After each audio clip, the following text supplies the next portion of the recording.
जी अस्सलाम वालेकुम। कैफिट आज के लेक्चर का आगाज़ करते हैं। लेक्चर नंबर 111, चैप्टर हमारा चल रहा है क्वालिटी कंट्रोल इन ऑडिट। मॉर्निंग वाले लेक्चर में हमने कुछ बेसिक कंसेप्ट्स के स्टडी किए थे। क्विक रिवीजन हम मॉर्निंग के कंसेप्ट्स की भी करेंगे, फिर इसके बाद इस चैप्टर को कंक्लूड करेंगे।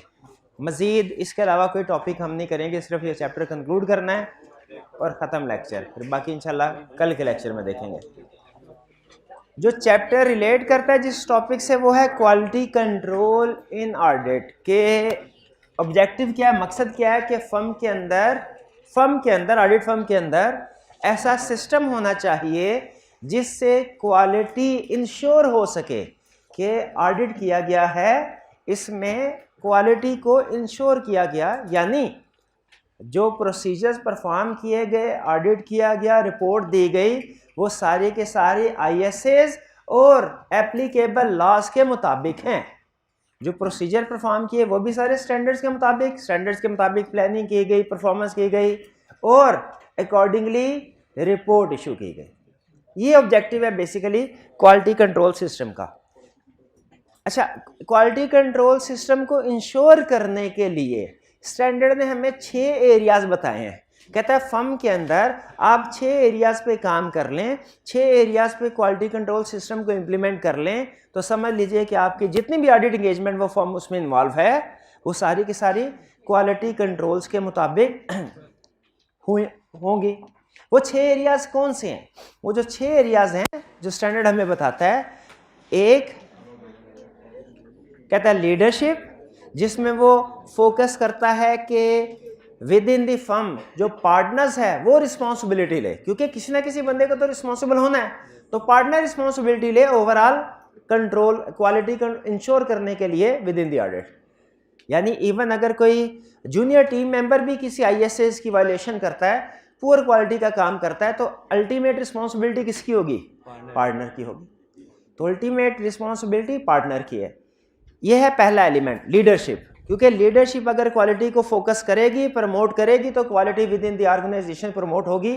अगर लीडरशिप उसके ऊपर अमल नहीं करेगी, उसे एम्फसाइज नहीं करेगी, तो क्वालिटी प्रमोट नहीं हो सकेगी। पहली चीज उसने हमें ये बताई, ये क्लियर। फिर इसके बाद दूसरी चीज उसने बताई कि ऑडिट शुरू करने से भी पहले अहम है आप इंश्योर कर ले कि क्या आप एथिकल रिक्वायरमेंट्स को कंप्लाई कर सकते हैं। ये एथिकल रिक्वायरमेंट्स की कंप्लायंस, याद रखिए, ये सिर्फ एक्सेप्टेंस स्टेज का इशू नहीं है, बल्कि ये through out the audit issue है। इसलिए वो ये कहता है कि आपने compliance with ethical requirements ensure करनी है, एक्सेप्टेंस स्टेज पे भी क्या आप इंडिपेंडेंट है, और थ्रू आउट द ऑडिट भी इंडिपेंडेंस को इंश्योर करना है। अब चूंकि स्टार्ट में पहले हमने पढ़ लिया है कि अल्टीमेट रिस्पॉन्सिबिलिटी इंगेजमेंट पार्टनर की होती है, तो इंगेजमेंट पार्टनर को ही यहाँ पे भी, इस एलिमेंट में भी उन्होंने इंगेजमेंट पार्टनर को ही जिम्मेदार करार दिया कि इंगेजमेंट पार्टनर ये इंश्योर करेगा, through out the audit alert रहेगा कि कहीं कोई एथिकल रिक्वायरमेंट्स की वायलेशन तो नहीं हो रही, जो किसी भी एथिकल रिक्वायरमेंट खास तौर पे इंडिपेंडेंस को इफेक्ट कर रही हो। और अगर ऐसा कोई इवेंट सामने आता है, जिससे एथिकल रिक्वायरमेंट्स की वायलेशन हो रही हो, तो उसने उसके ऊपर एप्रोप्रिएट एक्शन लेना है, ठीक है। और फिर बाद में सब्सिक्वेंटली हम एंड पे जाके देखेंगे वो इनको डॉक्यूमेंट भी करता है। और एंड में ओवरऑल कंक्लूजन के इंगेजमेंट, सारी इंगेजमेंट टीम जिसमें सारे लोग शामिल हैं, सारी की सारी इंगेजमेंट टीम स्टार्ट से लेके एंड तक इंडिपेंडेंट रही है, कहीं पे कोई इंडिपेंडेंस को इंपेयर करने वाला इशू नहीं आया। ये कंक्लूजन इंगेजमेंट पार्टनर ने लिखना होता है, क्योंकि आपको याद होगा हमने लिस्टेड कंपनी की ऑडिट रिपोर्ट में भी पढ़ा था कि वो ऑडिट रिपोर्ट के अंदर भी इंडिपेंडेंस रिक्वायरमेंट्स के बारे में जिक्र किया जाता है। तो यहाँ पे हमने स्टडी किया एथिकल रिक्वायरमेंट्स इंगेजमेंट पार्टनर ने through out the audit. Start में तो फर्म ने देख ली होंगी ना, through out the audit engagement partner ने अलर्ट रहना है, और एंड पे कंक्लूजन ड्रॉ करना है कि टीम सारी इंडिपेंडेंट थी, इंडिपेंडेंटली काम हुआ। फिर इसके बाद acceptance and continuous procedure. Acceptance and continuous, इसमें अब देखिए क्लाइंट को एक्सेप्ट करना किसने है, ये फर्म लेवल का डिसीजन होता है, फर्म लेवल का, यानी जो एक पूरा समझ ले कलेक्टिवली सारे पार्टनर्स या कुछ बोर्ड ऑफ गवर्नर्स में पार्टनर्स वो डिसीजन करते हैं कि हमें किस क्लाइंट को एक्सेप्ट करना चाहिए। तो फर्म स्टेप नंबर 1 में firm acceptance and continuous procedure perform करेगी। स्टेप नंबर 2 में एंगेजमेंट पार्टनर जिसको कोई क्लाइंट एलोकेट हुआ है वो ये इंश्योर करेगा क्या कि acceptance and continuous procedure perform हुए हो। Partner shall ensure that procedure are perform and conclusion is appropriate. Conclusion appropriate का मतलब क्या है कि सही कंक्लूजन, यानी कोई मैनेजमेंट इंटेग्रिटी का इशू नहीं था। अगर मैनेजमेंट इंटेग्रिटी का इशू था तो उस क्लाइंट को रिजेक्ट कर दिया गया हो। और फिर कंपनी अगर उसे कोई ड्यूरिंग ऑडिट फर्दर इंफॉर्मेशन ऐसी मिलती है जो एक्सेप्टेंस के डिसीजन को इफेक्ट कर सकती है वो कम्युनिकेट करेगा। जैसे एथिकल रिक्वायरमेंट्स में हमने पढ़ा था ना कि उसने through out the audit alert रहना है।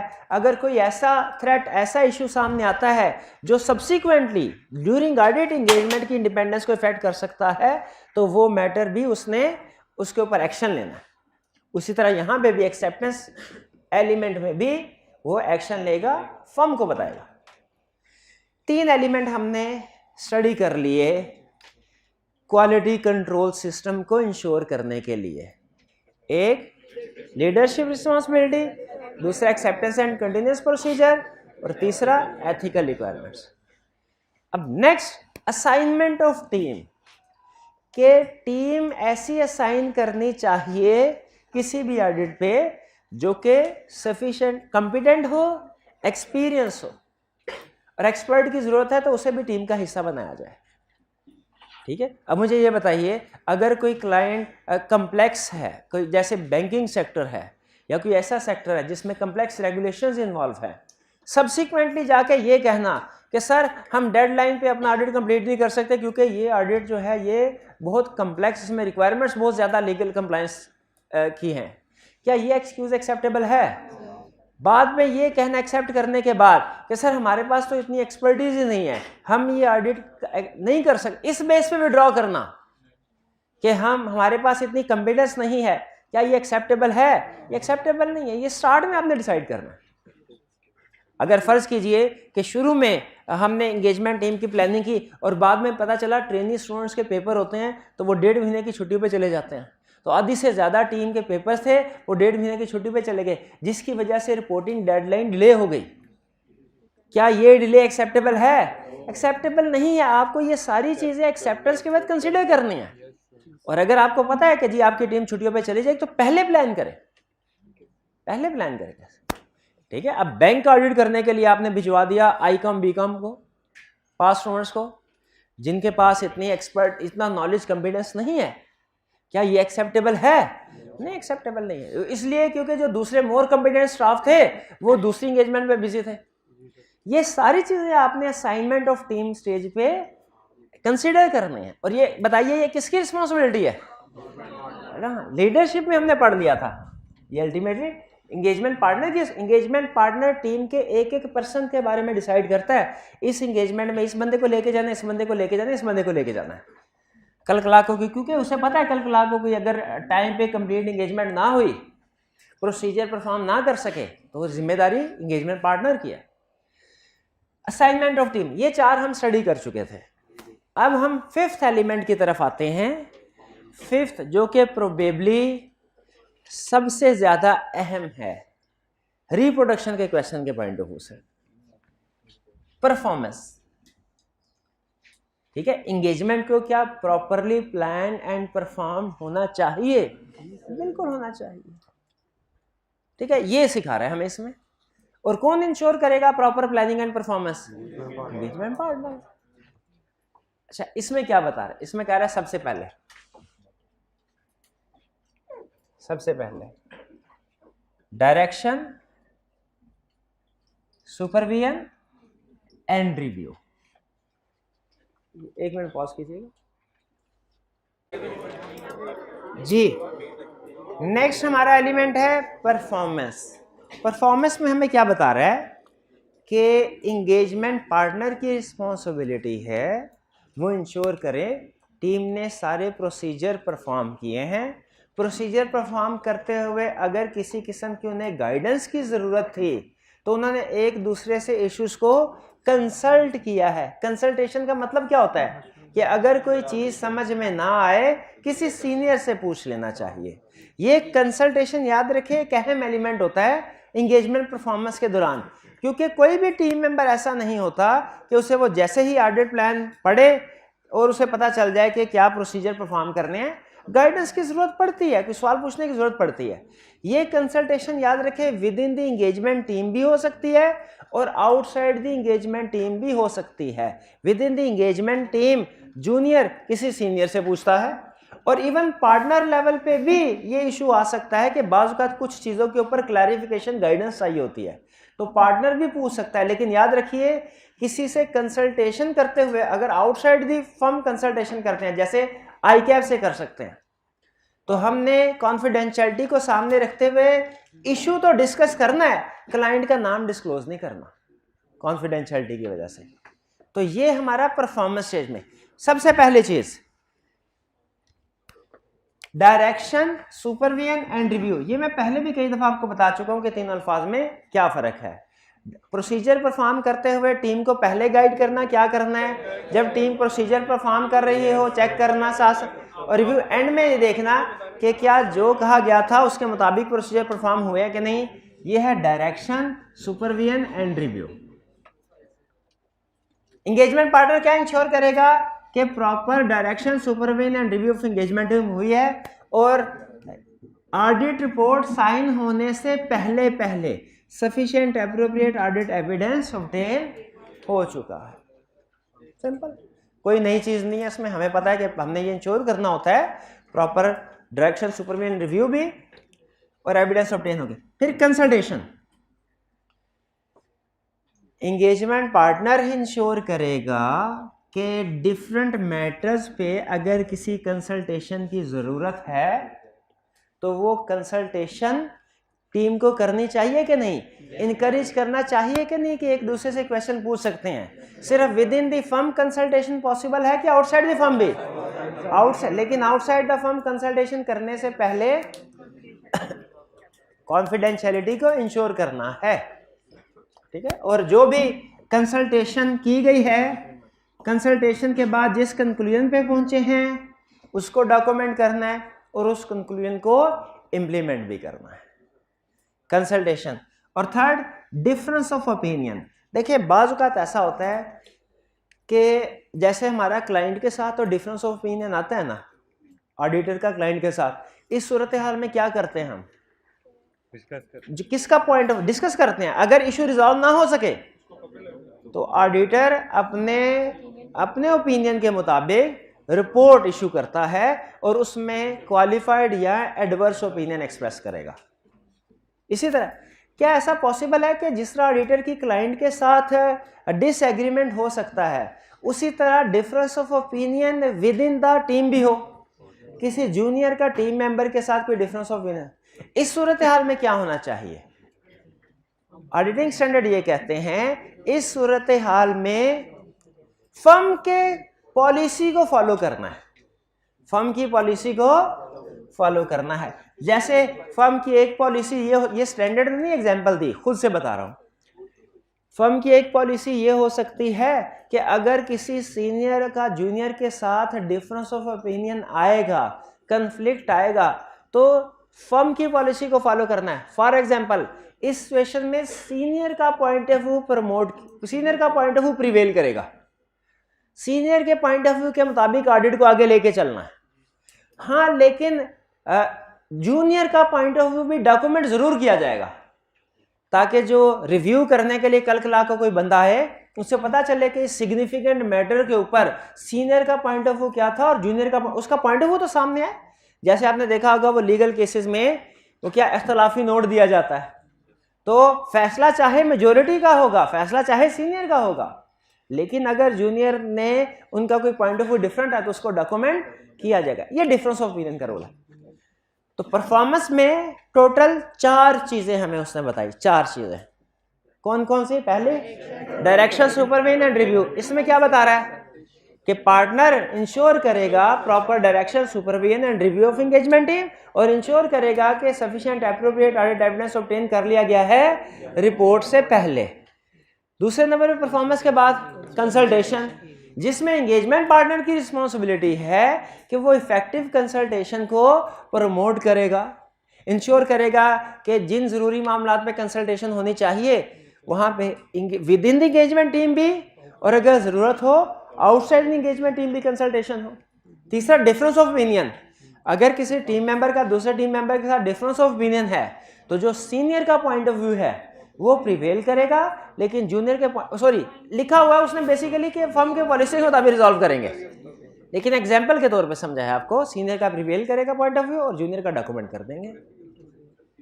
क्लियर भाई? सीनियर गलत, जूनियर समझ रहा होगा ना सीनियर गलत है, हो सकता है असल में सीनियर का ज्यादा चांस यही है कि जूनियर ही। देखिए जितने भी आपने केस स्टडी की उसमें बहुत सी जगहों पे क्लाइंट और ऑडिटर का पॉइंट ऑफ व्यू डिफरेंट होता है, तो उसमें कौन ठीक होता था? ऑडिटर। उसी तरह सीनियर और जूनियर में जब कंफ्लिक्ट तो नॉर्मली, लेकिन याद रखे डॉक्यूमेंट्स के एंड में पार्टनर रिव्यू भी तो करता है, तो अगर दोनों का पॉइंट ऑफ व्यू सामने होगा तो पार्टनर फैसला नहीं कर लेगा कौन ठीक है कौन गलत। ठीक है। अच्छा, इसके बाद नेक्स्ट आपको मैंने एक टर्म बताई थी, शायद फर्क बताया था 3 टर्म्स में, एक शाबाश रिव्यू, एक क्वालिटी कंट्रोल रिव्यू और एक रिव्यू एंगेजमेंट। फर्क क्या था तीनों में? रिव्यू एंगेजमेंट तो एक एंगेजमेंट ही डिफरेंट है जिसमें लिमिटेड एश्योरेंस प्रोवाइड की जाती है। लफ्ज रिव्यू का मतलब है किसी जूनियर टीम मेंबर का काम कोई सीनियर पर्सन चेक करे, और याद रखे विद इन दी एंगेजमेंट, एक ऑडिट एंगेजमेंट में हर बंदे का रिव्यू होता है। जूनियर का रिव्यू सेमी सीनियर करता है, सेमी सीनियर का रिव्यू सीनियर करता है, सीनियर का रिव्यू मैनेजर करता है, मैनेजर का रिव्यू पार्टनर करता है। अगर तो नॉर्मल हालात हो, अनलिस्टेड कंपनी हो, तो बात यही खत्म हो जाती है, लेकिन अगर लिस्टेड कंपनी हो तो पार्टनर का भी रिव्यू होता है, पार्टनर का भी रिव्यू होता है। और पार्टनर का रिव्यू कौन करता है? Quality control reviewer. पार्टनर का रिव्यू कौन करता है? Quality control reviewer. ये क्वालिटी मुझे कल्पना दे, अभी बताता हूँ। ICAP है कि SCCP है, थोड़ा ठहर तो सही मेरे भाई, ठहर तो सही। इतनी भी क्या जल्दी है, इतने भी क्या जल्दी मेरे भाई? क्वालिटी कंट्रोल रिव्यू होगा। ये क्वालिटी कंट्रोल रिव्यू 2 तरह का होता है। क्वालिटी कंट्रोल रिव्यू है क्या कि पूरी की पूरी टीम के काम का रिव्यू करना कि क्या उन्होंने काम sufficient appropriate audit evidence obtain कर लिया है, या उन्होंने सिग्निफिकेंट जजमेंट्स जो अप्लाई करनी थी वो विदाउट एनी बायस अप्लाई की हैं, क्या उन्होंने रिपोर्ट जो दी है वो सर्कमस्टांसिस के मुताबिक एप्रोप्रिएट है। ये पूरी की पूरी टीम का एक दफ़ा ऐसा बंदा रिव्यू करता है जो कौन है? टीम से बाहर है। रिव्यू में और क्वालिटी कंट्रोल रिव्यू में यही फर्क है कि रिव्यू में with in the engagement team senior person junior के काम को चेक करता है, और क्वालिटी कंट्रोल रिव्यू में outside the team, outside the team वो पर्सन, याद रखे विद इन द फर्म भी होगा आउटसाइड द टीम, लेकिन विद इन द फर्म भी हो सकता है और आउटसाइड द फर्म भी हो सकता है। विद इन द फर्म हो उसे हम कहते हैं internal quality control reviewer, outside the firm हो उसे कहते हैं एक्सटर्नल क्वालिटी कंट्रोल रिव्यूअर, जो कि ICAP की तरफ इशारा कर रहा है। यहाँ पे हमारे सिलेबस में याद रखें एक्सटर्नल क्वालिटी कंट्रोल रिव्यू नहीं है, बल्कि यहाँ पे जो क्वालिटी कंट्रोल रिव्यू की बात कि जितने भी ये प्रोसीजर परफॉर्म किए गए हैं, जितने भी ये प्रोसीजर परफॉर्म किए गए हैं उनको क्या कोई पर्सन क्वालिटी कंट्रोल रिव्यू करेगा? देखिए रिव्यू तो है, रिव्यू तो यहाँ पे पार्टनर ने कर लिया, पार्टनर ने कर लिया। अब इन सारे प्रोसीजर्स का दोबारा से कोई पर्सन चेकिंग करने आ रहा है, लेकिन इसको क्या कहेंगे? Quality control review. याद रखिए क्वालिटी कंट्रोल रिव्यू अलहदा कंसेप्ट है, रिव्यू अलहदा कंसेप्ट, और इवन क्वालिटी कंट्रोल रिव्यू में भी 2 कंसेप्ट्स हैं। एक है इंटरनल, एक है एक्सटर्नल। जो हमारे सिलेबस में वो क्या है? इंटरनल का एक फर्क मैंने आपको बता दिया कि ये normally within the firm ही कोई बंदा है, ठीक है, और एक्सटर्नल से मुराद आई कैप। इसका एक दूसरा फर्क भी है कि internal quality control review audit report sign होने से पहले होता है और external quality control review audit report sign होने के बाद होता है, 2-3-4 महीने बाद। आपको याद होगा ये एग्जांपल हमने ऑडिट डॉक्यूमेंटेशन में भी पढ़े थे। Changes in documentation after audit report में हमने कहा था फाइल असेंबली पीरियड के बाद बाज़ औक़ात कुछ डॉक्यूमेंट्स में चेंज होता है। उसकी रीज़न क्या पड़ी थी कि हो सकता है क्वालिटी कंट्रोल रिव्यू में आई कैप आके कुछ हमसे चीज़ें पूछे एक्सप्लेनेटरी। तो परफॉर्मेंस कंपोनेंट में क्वालिटी कंट्रोल सिस्टम के 6 कंपोनेंट्स थे, ठीक है। कौन कौन से कंपोनेंट्स थे? Leadership responsibilities, ethical requirements, acceptance and continuous procedure, assignment of team, performance और फिर इसके बाद मॉनिटरिंग। परफॉर्मेंस में फर्दर उसने हमें 4 सब पॉइंट्स बताए। पहले उसने एक परफॉर्मेंस में ये कहा डायरेक्शन, सुपरविजन एंड रिव्यू होनी चाहिए टीम की, हमने कहा बिल्कुल ठीक। फिर उसने कहा कंसल्टेशन होनी चाहिए सिग्निफिकेंट मैटर्स पे, हमने कहा ठीक। उसने कहा डिफरेंस ऑफ ओपिनियन में क्या करना है वो भी सिखा दिया। अब क्वालिटी कंट्रोल रिव्यू की बात कर रहा है। पहली चीज ये समझ लीजिए कि क्वालिटी कंट्रोल रिव्यू हर क्लाइंट का नहीं होता, कुछ क्लाइंट का, जैसे लिस्टेड कंपनीज, लिस्टेड एंटिटी, जिसे पब्लिक इंटरेस्ट एंटिटी भी कहते हैं। याद है ये पब्लिक इंटरेस्ट एंटिटी का कंसेप्ट बताया था कि इसे पब्लिक इंटरेस्ट एंटिटी भी कहते हैं।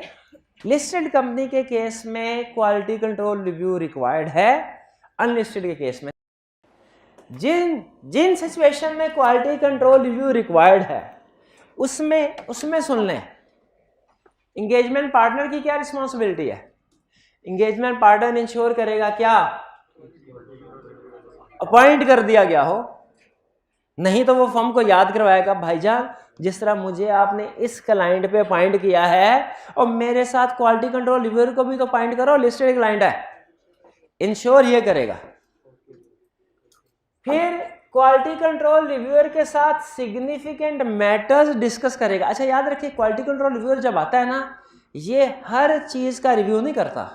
मुझे याद है हमारा एक क्लाइंट था, हम बैठे हुए थे क्वालिटी कंट्रोल रिव्यू के लिए, दूसरे एक सीनियर पार्टनर, एक तो हमारे क्लाइंट जो एंगेजमेंट का पार्टनर था ना, फर्म का एक दूसरा सीनियर पार्टनर आया और वो क्वालिटी कंट्रोल रिव्यू 3-4 घंटे में खत्म हो गया। हालांकि हमारा जो नॉर्मल टीम का रिव्यू होता है ना, उसमें पार्टनर ने एक एक एरिया चेक करना होता है, उसमें वो दिन ज्यादा लगते हैं, उसमें बाज़ का 4-5 दिन भी लग जाते हैं।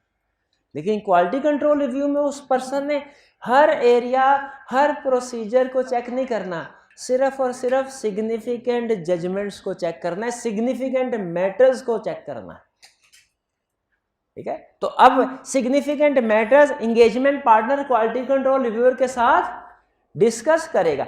अच्छा अब यहां पे देखिए ये पॉइंट 2 जगह पे आ रहा है, एक यहां पे आ रहा है सिग्निफिकेंट मैटर डिस्कस करो, एक यहां पे आ रहा है सिग्निफिकेंट मैटर डिस्कस करो। रिपीट क्यों हो रहा है? यहां पे उसने एंगेजमेंट पार्टनर की जिम्मेदारी लगाई है कि वो क्वालिटी कंट्रोल रिव्यूअर के साथ डिस्कस करे, और यहां पे क्वालिटी कंट्रोल रिव्यूअर की जिम्मेदारी लगाई है कि वो पार्टनर के साथ डिस्कस करे। यानी एग्जाम में जाहिर है यहां तो हमें वो क्वालिटी कंट्रोल रिव्यूअर के पॉइंट ऑफ व्यू से एंगेजमेंट पार्टनर की रिस्पॉन्सिबिलिटी पूछेगा या हमसे क्वालिटी कंट्रोल रिव्यूअर की रिस्पॉन्सिबिलिटी पूछेगा।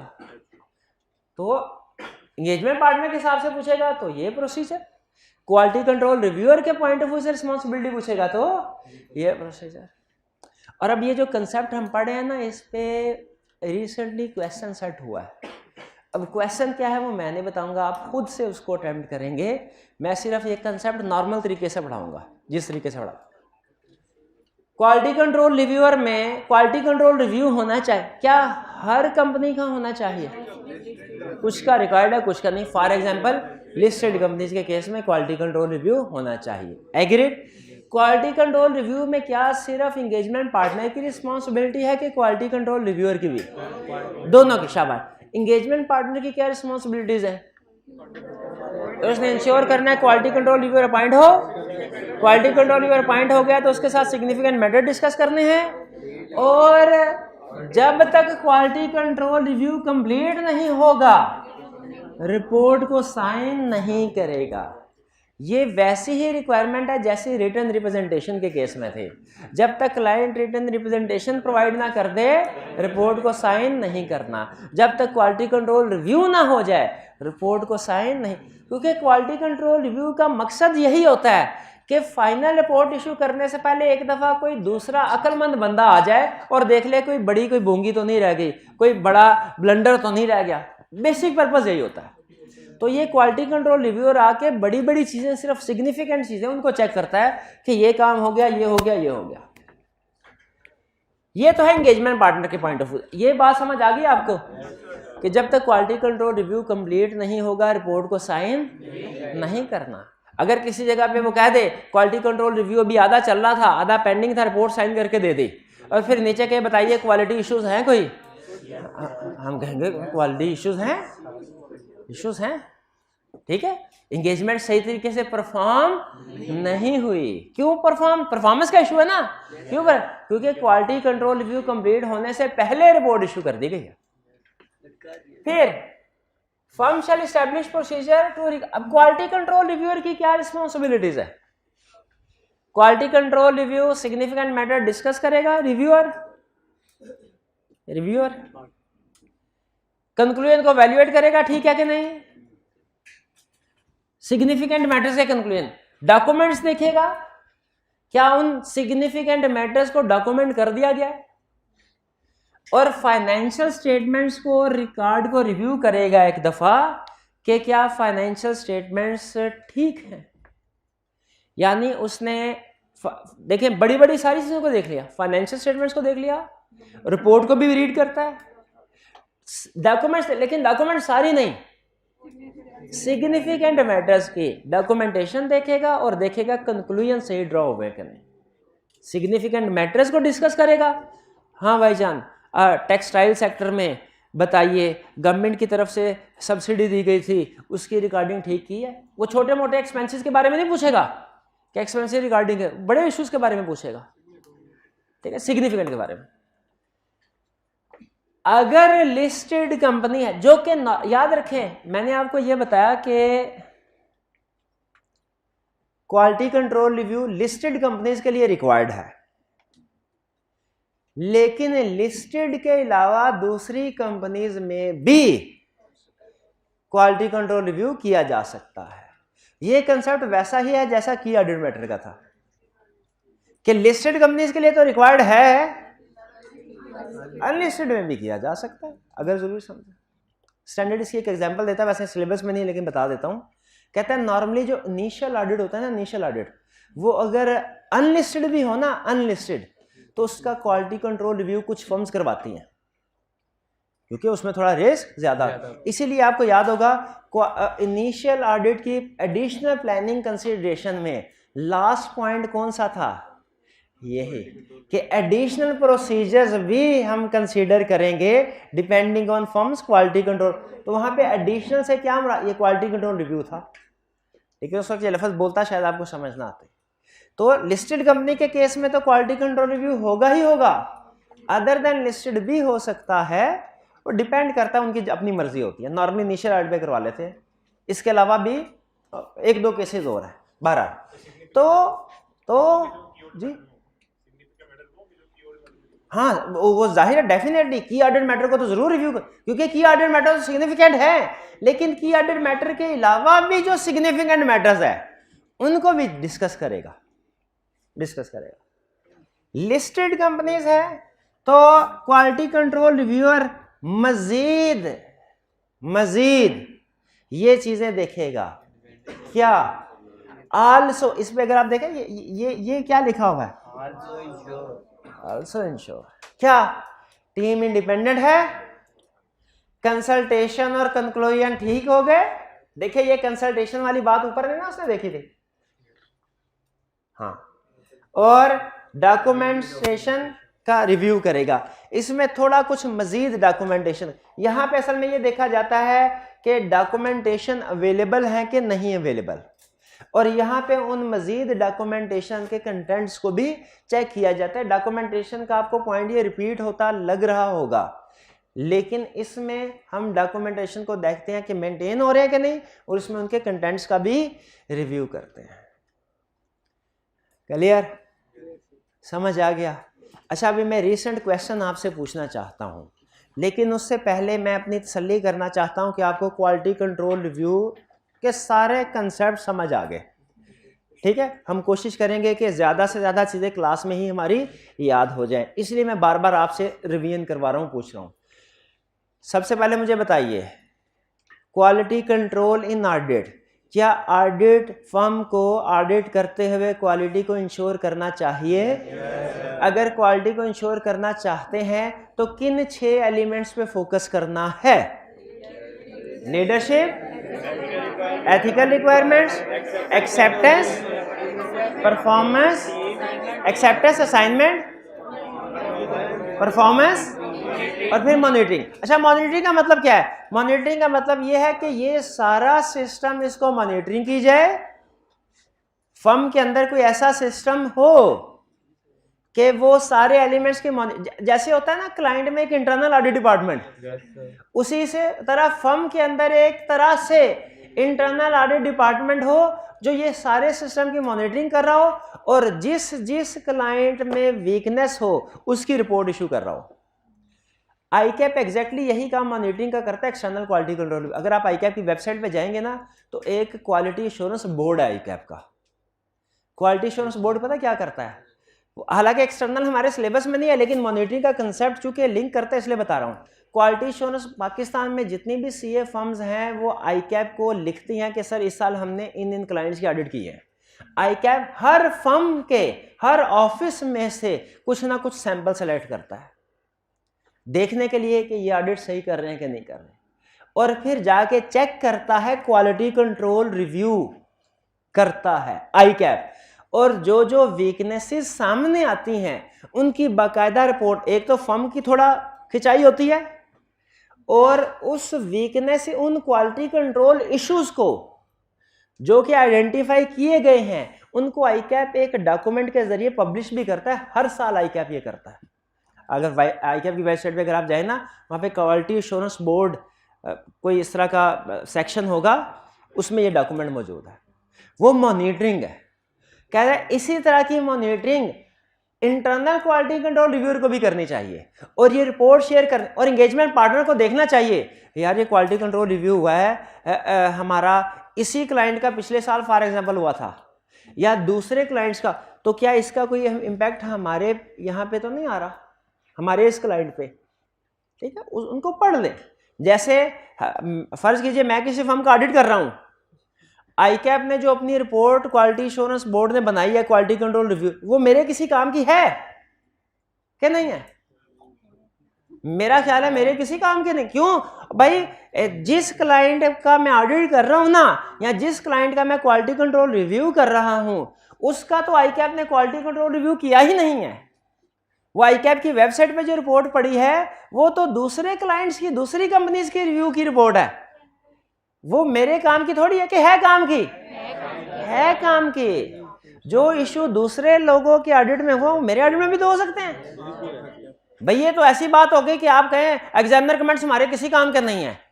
क्यों किसी काम के नहीं है? वो तो उन स्टूडेंट्स के जिन्होंने पेपर थे, मेरे थोड़ी हैं, वो मेरे थोड़े हैं। नहीं, ऐसे जो जनरल एग्जामिनर वो सबके काम आ सकते हैं। उसी तरह ये समझ लीजिए, ये भी मॉनिटरिंग का मतलब है कि दूसरे क्लाइंट्स का रिव्यू करके एग्जामिनर कमेंट्स दे देना।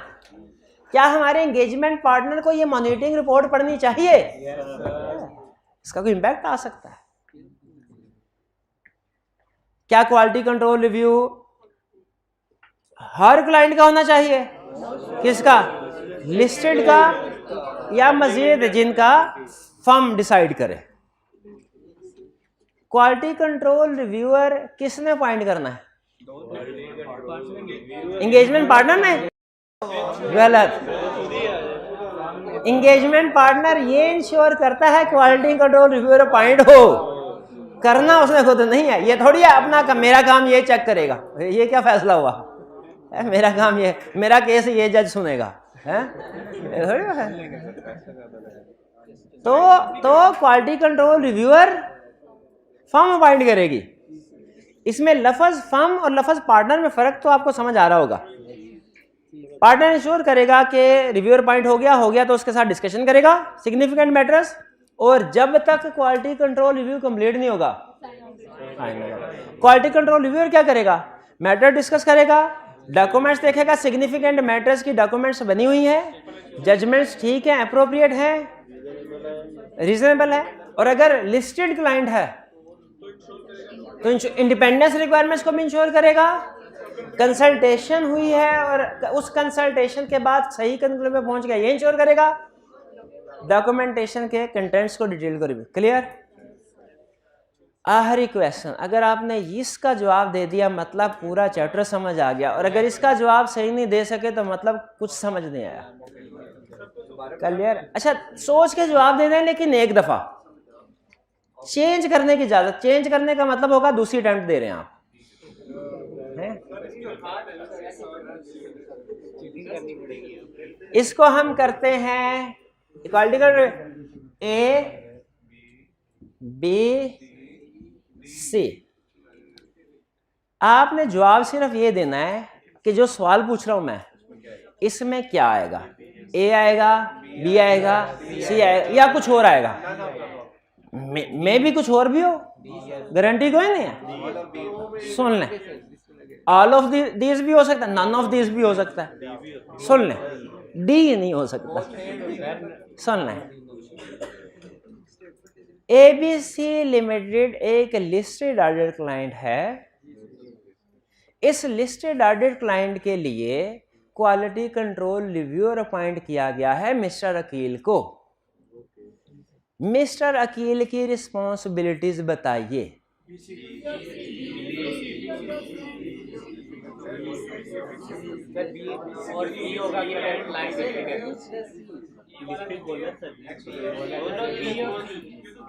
कितने स्टूडेंट्स का ख्याल है सिर्फ बी, कितनों का ख्याल है सिर्फ सी, कितनों का ख्याल है बी और सी दोनों? चलें, ठीक है, इसका मतलब है मैंने बिल्कुल। अच्छा, अब सुने, कुछ स्टूडेंट ने क्या किया था, ये रिसेंट टाइम में कुछ स्टूडेंट ने क्या किया था, उन्होंने सिर्फ सी लिखा, सी लिखा। अच्छा, और आके आर्गुमेंट अपनी तरफ से बड़ा वैलिड दिया उन्होंने कहा सर क्वेश्चन में क्लियरली लिखा था लिस्टेड एंटिटी। मैंने कहा बिल्कुल लिस्टेड एंटिटी है। तो उन्होंने कहा देखिए फॉर लिस्टेड क्लाइंट आपने ये 3 प्रोसीजर ही लिखे हुए थे।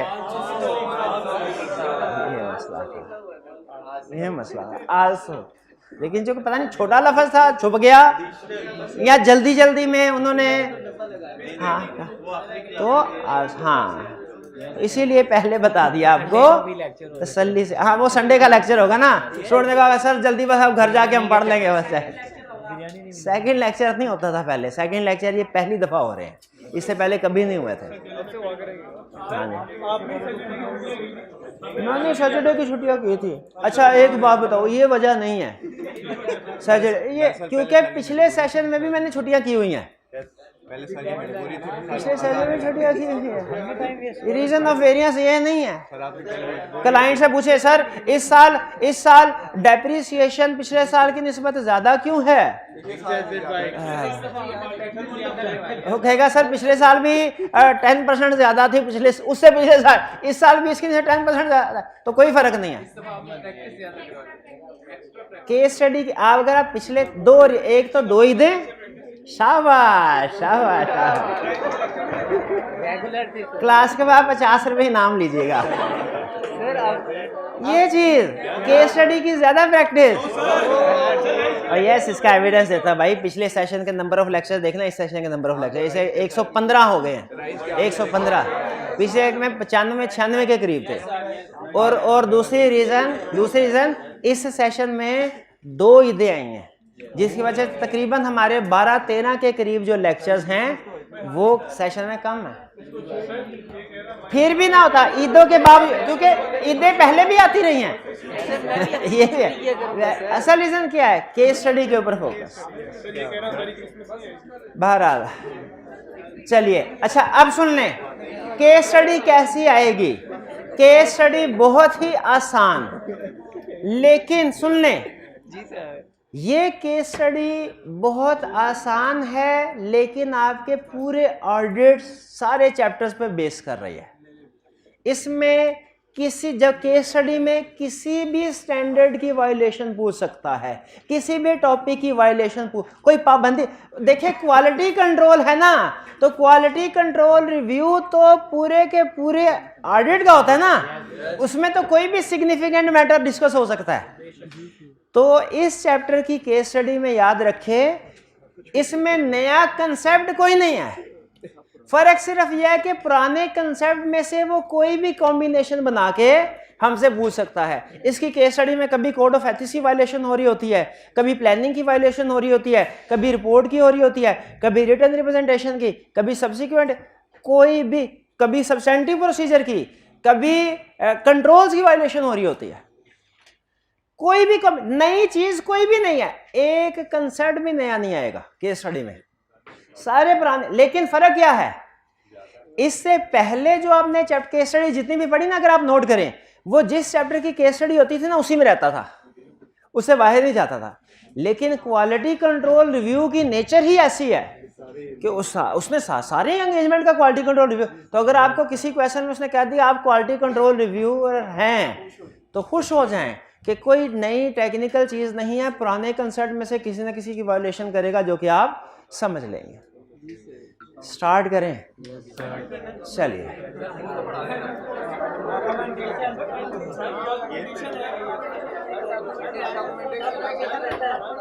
डॉक्यूमेंटेशन रहता है, okay okay okay okay no, तो क्या ओके यही कह रहा होगा, ये सारी चीजें डॉक्यूमेंट करो, और क्या कहना उस बेचारे ने, और इस बेचारे ने क्या कहना, ये ले।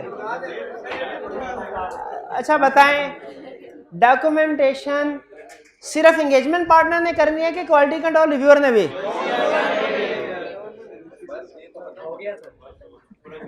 एंगेजमेंट पार्टनर क्या, अच्छा लेकिन ये ध्यान में रखिएगा, ये डॉक्यूमेंटेशन हमारी क्वालिटी कंट्रोल रिव्यू से रिलेटेड होगी, ये बाकी के ऑडिट से रिलेटेड नहीं होगी।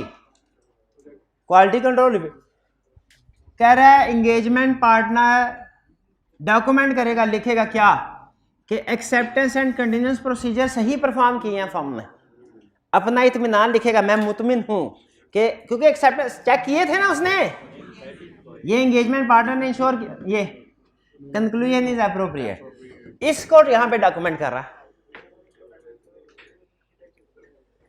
कंक्लूजन्स ऑन इंडिपेंडेंस के इंडिपेंडेंट है, इंडिपेंडेंस का किधर था, एथिकल रिक्वायरमेंट्स, इसको इंडिपेंडेंट कर रहा है। इश्यूज आइडेंटिफाइड, जो प्रोसीजर परफॉर्म करते हुए सिग्निफिकेंट इश्यूज सामने आए हैं, डिफरेंट सिग्निफिकेंट इश्यूज सामने आए हैं, उनको डॉक्यूमेंट करना है। एंड हाउ रिजॉल्व, कुछ कंसल्टेशन के बाद रिजॉल्व हुए होंगे, कुछ कंसल्टेशन से पहले रिजॉल्व हुए होंगे। Nature and scope of consultation, जो सिग्निफिकेंट इश्यूज थे उनके ऊपर अगर कंसल्टेशन हुई तो वो किस किस्म की थी, यानी सिर्फ इंटरनल थी या इंटरनल के साथ एक्सटर्नल भी थी। और एक्सटर्नल में किस चीज का ध्यान रखना होता है, कॉन्फिडेंशियलिटी का। इन शॉर्ट देखिए, वो भी आपको डॉक्यूमेंटेशन का असूल बताया हुआ ना, क्या कि जो भी काम करना है उसको डॉक्यूमेंट करते हैं। देखिए क्वालिटी कंट्रोल सिस्टम में एंगेजमेंट पार्टनर देखे यही 3-4 काम कर रहा था ना, वो इन्हीं को डॉक्यूमेंट कर रहा है। मेन कंसेप्ट बिल्ड हो जाए ना तो एग्जांपल याद रखना आसान होता है। इसका मतलब है ये सारी एग्जांपल्स हमारे उन्हीं पॉइंट्स के गिर्द घूमेंगी जो भी हमने पढ़े हैं। उसी तरह एंगेजमेंट क्वालिटी कंट्रोल रिव्यूअर, वो क्या डॉक्यूमेंट करेगा, जो उसने क्वालिटी कंट्रोल रिव्यू के लिए प्रोसीजर परफॉर्म किए हैं, लेकिन उसने जो प्रोसीजर परफॉर्म किए होंगे वो 3-4 घंटे में किए, सिर्फ सिग्निफिकेंट मैटर्स वाले, सिग्निफिकेंट। और ये इससे क्वालिटी कंट्रोल रिव्यू के प्रोसीजर मुराद है, इससे ये मुराद नहीं है कि फिक्स एसेट की वेरिफिकेशन के प्रोसीजर किए होंगे, इससे मुराद सब्सटेंटिव प्रोसीजर नहीं है। क्वालिटी कंट्रोल रिव्यूअर है, कोई जूनियर थोड़ा ही है। रिव्यू कंप्लीट करना है बिफोर रिपोर्ट, और ये डेट लिखता है कब रिव्यू कंप्लीट हुआ, और ये डॉक्यूमेंट करता है कि कोई भी अनरिजॉल्व्ड मैटर या इनएप्रोप्रिएट कंक्लूजन नहीं था। यानी ये कहता है कि मैं मुतमिन हूं, मैं कि जिस कंक्लूजन पे पार्टनर पहुंचा। अब जरा थोड़ा सा एक चीज मुझे बताइए,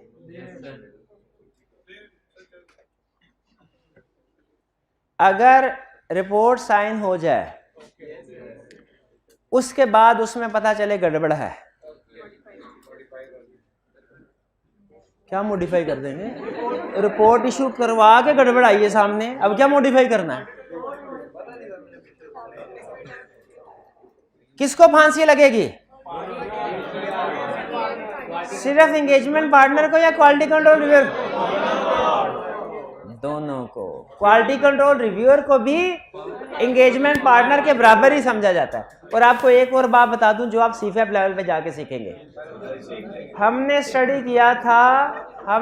किया था इंडिपेंडेंस रिक्वायरमेंट्स किस पे अप्लाई होती हैं?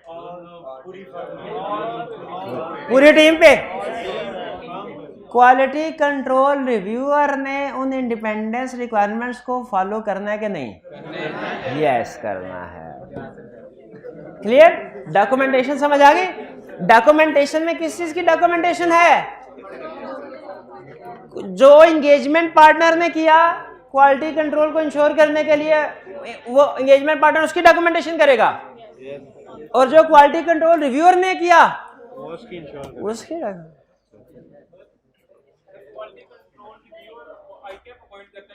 नहीं, quality control reviewer IPF point नहीं करता, वो हमारे सिलेबस में नहीं है, वो तो एक्सटर्नल है। बताओ इसको। वो करता है आईकैप, लेकिन वो एक्सटर्नल है, वो हमारे सिलेबस में नहीं है, वो ऑडिट रिपोर्ट के बाद होता है।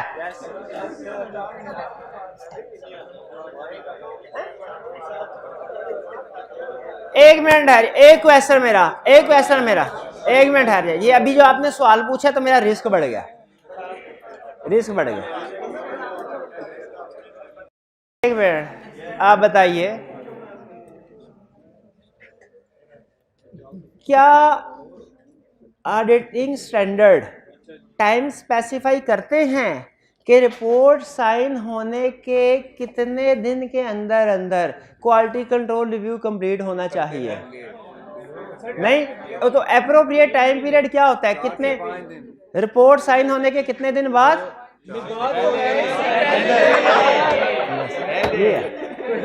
ये समझ आया? मर गया मैं बढ़ा के।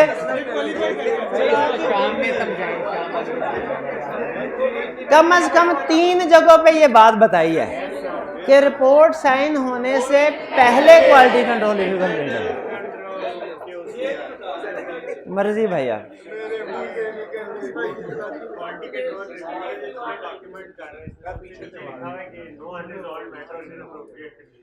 हाँ जी, ऐसे नहीं हो सकता कि किसी चीज पे क्वालिटी कंट्रोल रिव्यूअर ना एग्री कर रहा। हाँ, किसी पे अगर एग्री ना कर तो वो दोनों फिर आपस में एग्री करेंगे बैठ के, या किसी सीनियर से करेंगे कंसल्ट। अब देखिए, पार्टनर क्लाइंट तो है नहीं कि अपनी बात पे कायम रहेगा। अगर वो कोई सीनियर पार्टनर कह देता है एंगेजमेंट पार्टनर को कि नहीं यार ये क्वालिटी कंट्रोल रिव्यू ठीक कह रहा है, इसको चेंज, तो वो चेंज कर देता है। ठीक है, चलिए। अच्छा, अब एक चीज मैं आपको खुद से आपकी केस स्टडी में चंद एक चैप्टर्स हैं जो इंटरेस्टिंग है। 2 अटेम्प्ट पहले तक मुझे सिर्फ एक चैप्टर पसंद था, इंटरनल कंट्रोल वीकनेसेस वाला, वो एक जरा अच्छा चैप्टर था। लेकिन अब ये क्वालिटी कंट्रोल वाला भी मुझे, इसकी रीजन सिर्फ एक है, क्या भला? मुश्किल नहीं है, आपके पूरे के पूरे ऑडिट के कंसेप्ट को इकट्ठा कर देता है। हालांकि छोटे मोटे इशू छोटे मोटे हैं।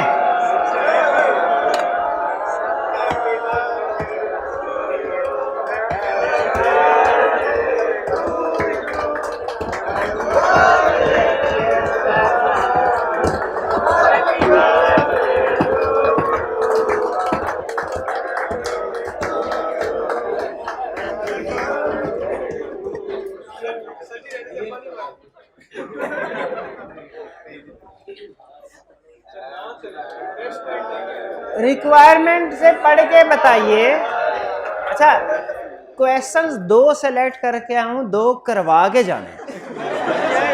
आपकी मर्जी है, जितना मर्जी टाइम है। चलो कोई बात, मुझे कोई तरह कैसे कर रहे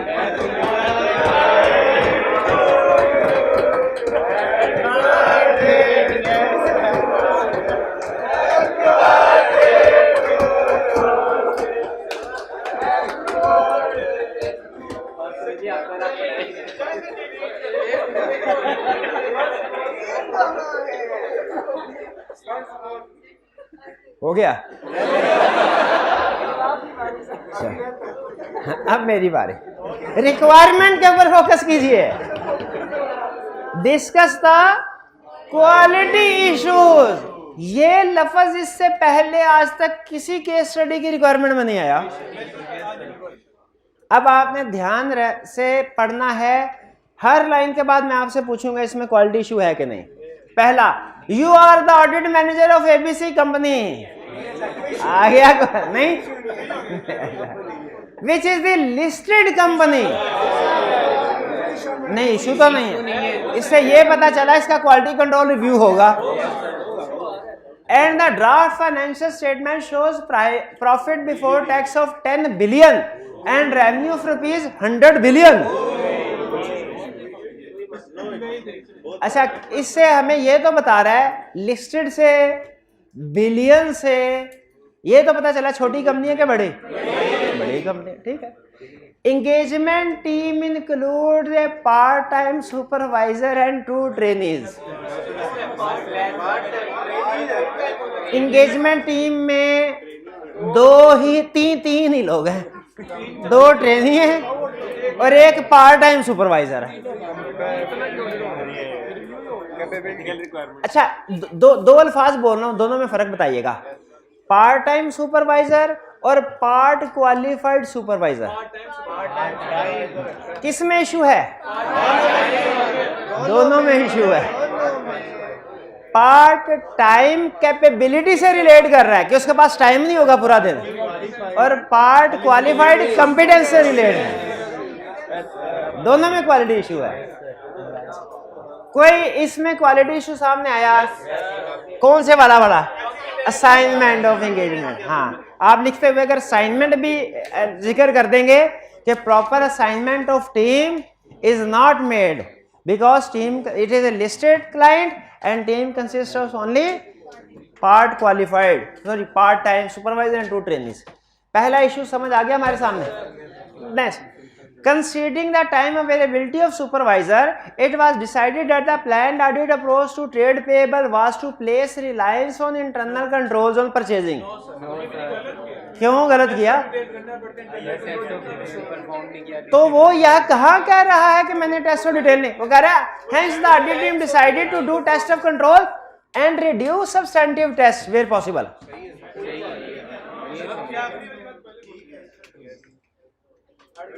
कोई इशू? अब जब मैंने बताना है इशू है तो फिर आपने कहना ओ इशू क्या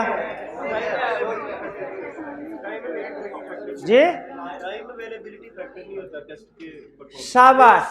टेस्ट ऑफ कंट्रोल के डिसीजन में टाइम अवेलेबिलिटी रेलिवेंट फैक्टर नहीं होता। टेस्ट ऑफ कंट्रोल परफॉर्म करने का डिसीजन, कंट्रोल्स पे रिलाई करने का डिसीजन स्ट्रेंथ ऑफ कंट्रोल को देख के डिसाइड किया जाता है, अंडरस्टैंडिंग ऑफ कंट्रोल की बेस पे किया जाता है, अवेलेबिलिटी ऑफ टीम की बेस पे नहीं किया जाता। 2 इश्यूज हो गए। Next, as per delegation of authority manual the purchase orders were required to be authorised by deputy manager procurement. During test of control, it was identified by the audit team that at least 7 purchase orders had not been authorized by the deputy manager procurement. 7 weakness है। When the audit team, चले and पे कम से कम ये तो आपने अंदाजा फौरी तौर पे लगा लिया ये वीकनेस है। आपको याद है जब हम चैप्टर 3 में पहुंचे थे तो आपको ये मसला बार बार आता था, सब्सटेंटिव प्रोसीजर कौन से हैं, टेस्ट ऑफ कंट्रोल कौन से है सब। लेकिन ये मैंने उस वक्त आपको कहता था चैप्टर 10, 11, 12 कर लेंगे ना, उसके बाद क्लियर हो जाएगा। अब फौरन आपने अंदाजा लगा लिया ये तो कंट्रोल वीकनेस है। When the audit team made inquiries from the staff, it was observed that the purchases were made for business purposes. Audit team concluded that no additional procedures were required. क्या procedure required है? क्या procedure required है?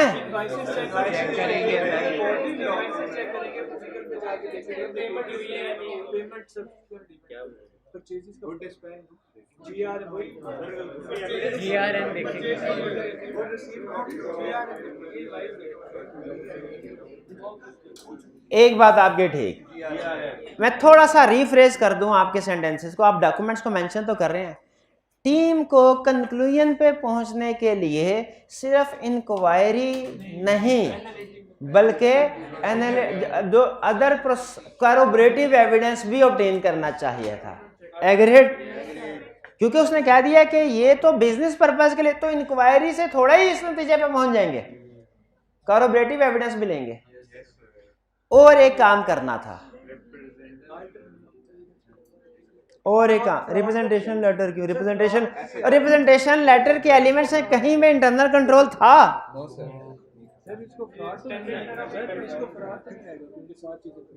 Risk of fraud तो नहीं आएगा। Risk of fraud में कैसे बताइए? और क्या इशू है? No additional procedure were required. इसका मतलब है शायद कोई और काम भी करना था। सोचे अच्छा मैं बताऊंगा वो सर ये काम, ये तो मैं कहने लगा था भाई। इस वीकनेसेस को मैनेजमेंट लेटर में इंक्लूड करके मैनेजमेंट को नहीं देना। ऐसा आता था तो फिर परफॉर्म करना था। परफॉर्म ये पीछे से एक स्टूडेंट ने आवाज दी थी। हाँ शाबाश, नहीं बोल चल आगे चलते आगे। छोटा, इतना छोटा, ये तो ये आग बनता है। Requirement discuss the quality issues in the above scenario. You are the audit manager of BFF company, a listed company. वो तो हमें पता है लिस्टेड कंपनी का ही क्वालिटी कंट्रोल रिव्यू होता है, लेकिन इसका बड़ी कंपनी है। The petty cashier is a relative of the audit assistant. हाँ इंडिपेंडेंस का इशू आ गया। शाबाश, एक इशू आइडेंटिफाई कर लिया। During review you found out that the audit assistant identified that the petty cashier incurred entertainment and fuel expenses for personal use for ₹15,000। ये weakness internal control नहीं है, ये फ्रॉड है। जो क्या करना चाहिए? क्या करना चाहिए? मैनेजमेंट को कम्युनिकेट करना चाहिए। मैनेजमेंट को कौन से फ्रॉड कम्युनिकेट करते हैं? ऑल फ्रॉड या मटेरियल? और दो शामी गवर्नेंस को मटेरियल। अच्छा, दो चीजें आपने बताई। एक आपने बताया इंडिपेंडेंस का इशू है, दूसरा फ्रॉड। तीन इश्यूज हो रहे हैं छोटे से क्वेश्चन में। तीन इशू या इश्यूज कह लें या प्रोसीजर कह लें जो आपने परफॉर्म करना है।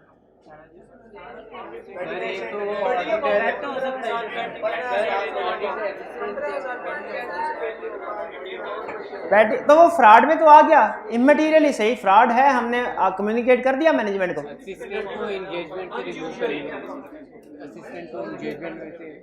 शाबाश, असिस्टेंट को एंगेजमेंट से रिमूव नहीं करना। कहाँ किया है? कहाँ? अच्छा, आपने अपने जहन में कर दिया था, फिर आपने अगला काम भी अपने जहन में कर लिया होगा। वो नहीं, इसको इसके काम का रिव्यू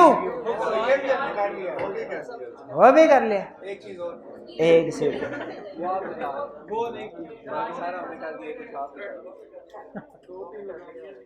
अच्छा, मुझे ये बताइए एक छोटी सी एग्जांपल, क्योंकि वैसे आपको बात समझ नहीं आएगी। आपका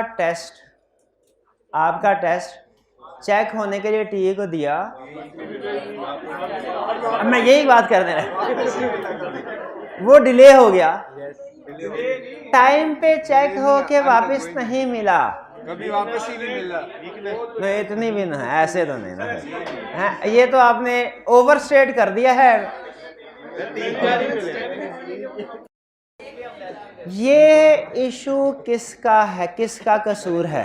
मैनेजमेंट। हाँ, अब टीए को तो आपने इसको तो बिल्कुल ही माफी दे दी, मैनेजमेंट का सारा कसूर है, ठीक है, टीए का भी तो मुझे बताइए, जिस फर्म के क्वालिटी कंट्रोल में इतने इश्यूज हैं कि उसका दोस्त जो है वो क्लाइंट में अकाउंटेंट है, उसने किसी को नहीं बताया, ठीक है, उसको पता चला भी तो रिमूव नहीं किया गया, उसके काम का क्वालिटी कंट्रोल रिव्यू नहीं हुआ, क्या उस फर्म के क्वालिटी कंट्रोल सिस्टम पे भी क्वेश्चन मार्क नहीं है?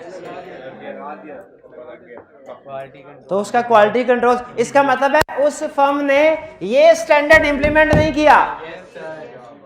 तो ये एक आपका जनरल पॉइंट बन सकता है। किसी भी केस स्टडी में अगर कहे ना क्वालिटी कंट्रोल इशूज आइडेंटिफाई करें, आपको एक क्वालिटी कंट्रोल इशू भी आइडेंटिफाई हो गया ना, टीए की एक गलती भी आपको नजर आ गई, तो आपने कहना टीए की गलती तो है ही है, साथ में मैनेजमेंट की भी गलती है, टीएस की ट्रेनिंग सही नहीं करते, इनको टाइमली कम्युनिकेट नहीं करते, इनकी रिस्पॉन्सिबिलिटीज, इनकी मॉनिटरिंग नहीं करते, करने चाहिए कि नहीं वाह?